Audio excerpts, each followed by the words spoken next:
Everyone, आइए देखते हैं कि कल के दिन हम निफ्टी और बैंक निफ्टी में कैसे ट्रेड के लिए प्लानिंग कर सकते हैं। तो पहले उससे पहले हम डिस्कस करते हैं कि आज मार्केट में क्या हुआ। जो हमने आज के लिए प्लानिंग करा था उसके अकॉर्डिंग मार्केट ने कैसे बिहेव करा। तो सबसे पहले तो मैंने आपको कल क्लियरली बोला था, आप सेलिंग साइड बिल्कुल मत जाना। उसका रीज़न था मार्केट के पास साइकोलॉजिकल लेवल था 36,000 का। ये एक स्ट्रॉन्ग यहाँ पे सपोर्ट था, यहाँ पे एक सपोर्ट था 600 पे, और लास्ट सपोर्ट था 500 पे। तो आप देखो आज मार्केट ने जैसे ही गैप डाउन खोला, ठीक है, मार्केट ने गैप डाउन खोला, उसके बाद ही मार्केट रिकवर कर गया। और ये मैंने आपको क्लियरली बोला था कि मार्केट का बहुत सारे सपोर्ट है नीचे, तो आप सेलिंग की साइड तो बिल्कुल मत जाना अगर मार्केट गैप डाउन भी खुलता है तो। ठीक है, मार्केट ने 36,500 पर जैसे ही टच करा, सपोर्ट लेते हुए मार्केट ऊपर चला गया।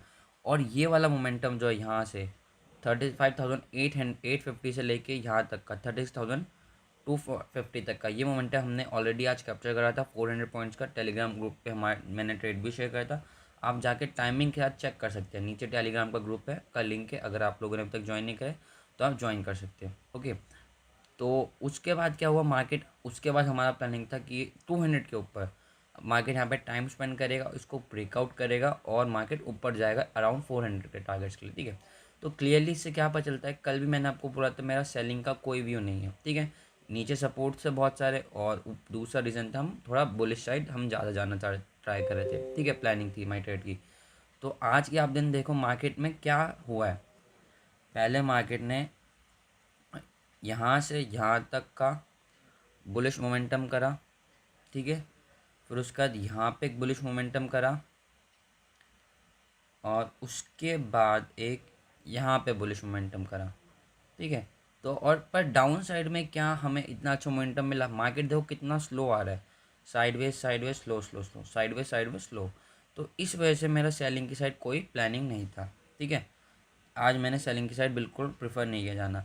अब कल के लिए डिस्कस करते हैं। आज का जो हमारा एनालिसिस था वो तो हो गया। अब कल के लिए हमारा सेम वही व्यू चीज़ है कि मार्केट अगर 36,200 के ऊपर निकलता है, जैसे कि मार्केट ने थोड़ा सा उसके अराउंड ही क्लोजिंग दिया है, इस वजह से हम BTST भी लेके आए हैं। ठीक है, हमने CE में थोड़ा हमने ओवरनाइट पोजीशन होल्ड करा है CE की साइड में। क्यों?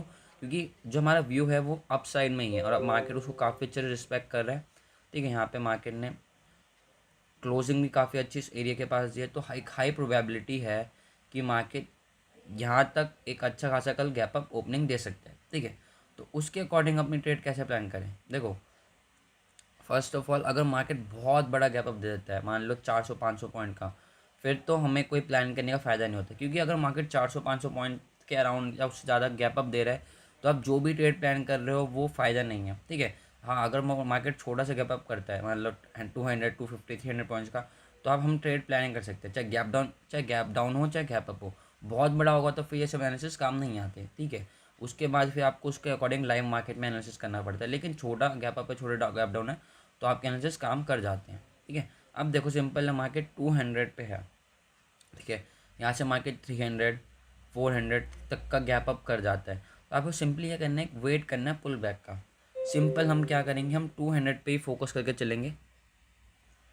मार्केट इस जोन में कहीं भी खुलता है और यहाँ पे आके ऐसे ऊपर जाता है, तो आप इस एरिया में बाइंग की प्लानिंग कर सकते हो। ठीक है, सिंपल 200 पे आप बाइंग की प्लानिंग कर सकते हो।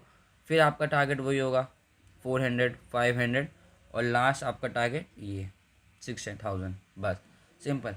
गैप डाउन कर जाता है तो हम नो ट्रेडिंग जोन में चले जाएंगे। क्यों? क्योंकि यहाँ पे सपोर्ट है, यहाँ पे सपोर्ट है, यहाँ पे सपोर्ट है। हम कब सेल करेंगे, जब 35,800 के नीचे निकलेगा, उससे पहले कोई सेलिंग नहीं आएगी। ठीक है, क्योंकि यहाँ पे सपोर्ट ही सपोर्ट है। मार्केट सपोर्ट का मीन्स यहाँ पे रेजिस्टेंस, यहाँ पे सपोर्ट, इसका मतलब है मार्केट साइडवेज चला जाएगा। और जब मार्केट साइडवेज चला जाएगा तो आप ऑप्शन बायर एक पैसा नहीं कमा पाएगा। ठीक है, मान लो मार्केट फ्लैट खुल के इसी रेंज में अटक जाता है, तो मार्केट साइडवेज ही मूव करेगा। जैसे ये था, ठीक है, तो यहाँ पे आपको कुछ अच्छा पैसा नहीं मिलेगा, यहाँ पे सिर्फ प्रीमियम डीके होगा।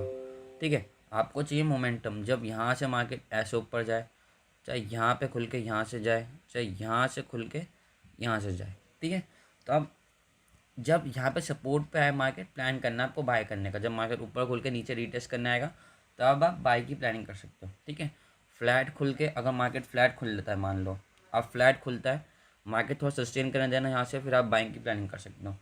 सिंपल। ठीक है, सेलिंग के लिए हम 35,800 को ब्रेक होने का वेट करेंगे। कल मैंने आप लोगों को बोला था आप निफ्टी में सेलिंग कर सकते हो 17,000 के नीचे, ठीक है, और आपका टारगेट होगा अराउंड 18,880 का, ठीक है। तो मार्केट थोड़ा सा टारगेट हिट होने से पहले घूम गया, ठीक है। ऐसा क्या हुआ देखो, क्या था, निफ्टी वीक था, निफ्टी ने अपना रिकवर भी करने का ट्राई करा ना, निफ्टी गैप फिल कर पाया, और यहीं से उसने अपना गिव अप करके नीचे की साइड आ गया, डे लो ब्रेक कर दिया, और आप देखो डे लो ब्रेक करके नीचे की साइड आना स्टार्ट कर दिया। पर जो बैंक निफ्टी था वो क्या था, वो स्ट्रॉन्ग था, उसने अपने आप को हायर लेवल पे होल्ड करा और गैप फिलिंग की साइड गया। तो निफ्टी में आपको सेलिंग देखने को मिला, आप देखो, और बैंक निफ्टी में जो था आपको बाइंग की साइड देखने को मिला। चार्ट में डिफरेंस देख रहे हो कितना है, Nifty bank Nifty up side गया है, निफ्टी डाउन साइड गया है। इसलिए भी एक रीज़न होता है, मैं आप लोगों को कहता हूँ निफ्टी देख के बैंक निफ्टी ट्रेड मत करा करो। अगर आप निफ्टी देख के सेल करते बैंक निफ्टी में, डेफिनेटली आपको लॉस होता। बैंक निफ्टी को देख के निफ्टी को बाय करते तब भी आपका लॉस होता, ठीक है। तो ये रीज़न होता है, जिसमें ट्रेड कर रहा हो उसी का चार्ट देखा करो। तो इसमें हमें क्या दिख रहा है, बैंक निफ्टी स्ट्रॉन्ग है, बुलिश है। बाइंग साइड जाना है तो बैंक निफ्टी में जाएंगे, क्यों, क्योंकि यहाँ पे देखो 17,000 का रेजिस्टेंस है ऊपर की साइड में, यहाँ पे 100 पे रेजिस्टेंस है, 150 पे रेजिस्टेंस है निफ्टी में।